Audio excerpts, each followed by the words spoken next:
Atos dos Apóstolos, capítulo 19. Paulo prega o batismo em Cristo.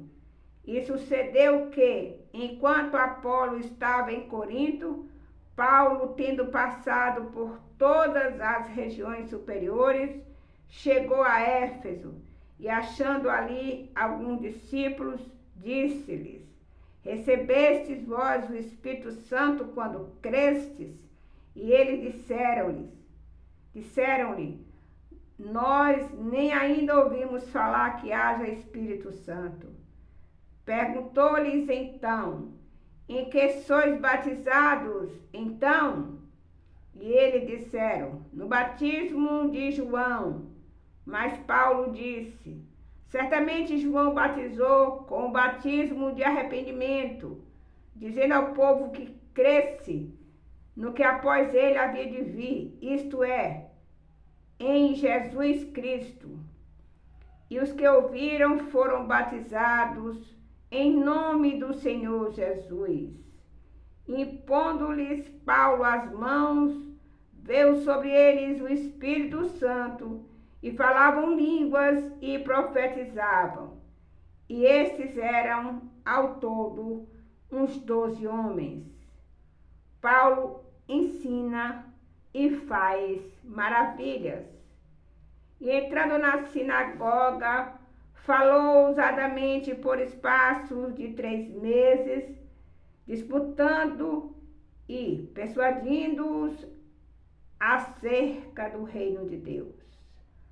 Mas como algum deles se endurecessem e não obedecessem, falando mal do caminho perante a multidão, retirou-se deles e separou os discípulos, disputando todos os dias na escola de um certo tirano.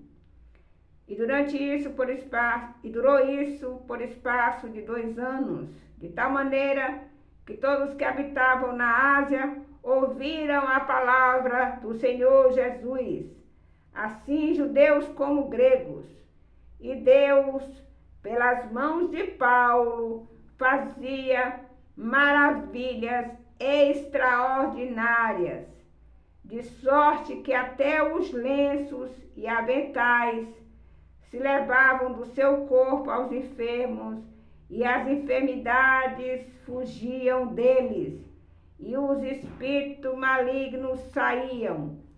E alguns dos exorcistas judeus ambulantes tentaram invocar o nome do Senhor Jesus sobre os que tinham espírito maligno, dizendo: Esconjuro-vos por Jesus, a quem Paulo prega.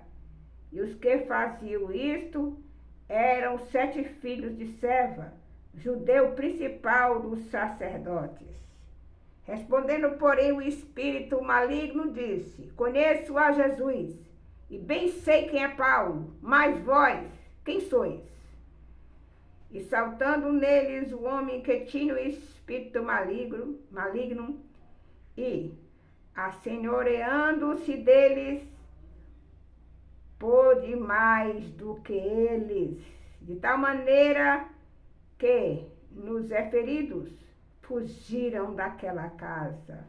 E foi isto notório a todos que habitavam em Éfeso, tanto judeus como gregos, e caiu temor sobre todos eles, e o nome do Senhor Jesus era engrandecido. E muitos dos que tinham crido vinham confessando e publicando os seus feitos. Também muitos dos que seguiam artes mágicas trouxeram os seus livros e os queimaram na presença de todos. E feita a conta do seu preço, acharam que montavam a 50.000 peças de prata. Assim a palavra do Senhor crescia poderosamente e prevalecia. Paulo envia Timóteo e Erasto. E cumpridas essas coisas, Paulo propôs em espírito ir a Jerusalém, passando pela Macedônia e pela Acaia, dizendo: Depois que houver estado aqui, importa-me também, importa-me ver também Roma. E enviando a Macedônia 2 daqueles que o serviam, Timóteo e Erasto, ficou com ele por algum tempo na Ásia. Tumulto na Assembleia do Povo.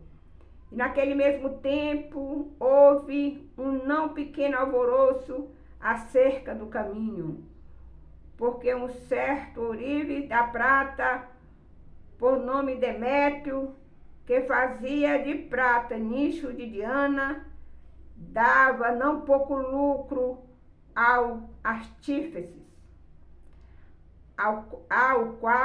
aos quais, havendo-os ajuntado com os oficiais de obra semelhante, disse: Senhores, vós bem sabeis que deste ofício temos a nossa propriedade, e bem vedes e ouvis que não só em Éfeso, mas em quase toda a Ásia, este Paulo tem convencido e afastado uma grande multidão, dizendo que não são deuses o que se fazem com as mãos.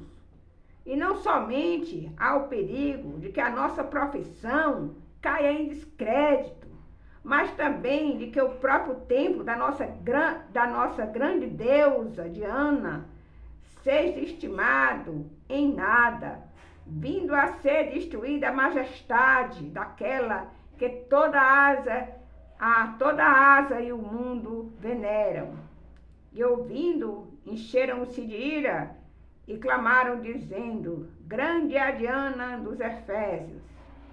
E encheu-se de confusão toda a cidade, e unânimes correram ao teatro, arrebatando a Gaio e a Aristarco, macedônios companheiros de Paulo na viagem. E querendo Paulo apresentar-se ao povo, não lhe permitiram os discípulos. E também alguns dos principais da Ásia, que eram seus amigos, lhe rogaram que não se apresentasse no teatro. Uns, pois, clamavam de uma maneira, outros de outra, porque o ajuntamento era confuso, e os mais deles não sabiam por que causa se tinha ajuntado. Então tiraram Alexandre dentre a multidão, impelindo os judeus para diante. O Alexandre, acenando com a mão, queria dar razão disto ao povo. Mas quando conheceram que era judeu, todos, unanimemente,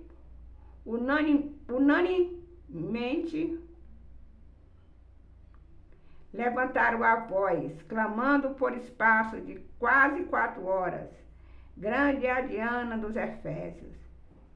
Então o escrivão da cidade, tendo apaciguado a multidão, disse: Homens efésios, qual é o homem que não sabe que a cidade dos Efésios é a guardadora do templo da grande deusa Diana e da imagem que desceu de Júpiter?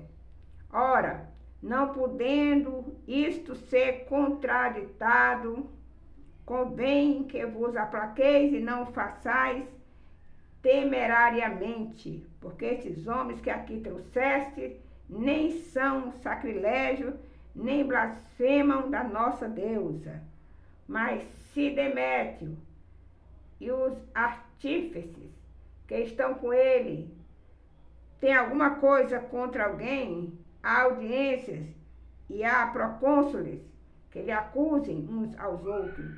E se de alguma forma, de alguma outra coisa, demandais averiguar em legítima assembleia, na verdade até corremos perigo de que por hoje sejamos acusados de sedição, não havendo causa alguma com que possamos justificar esse concurso.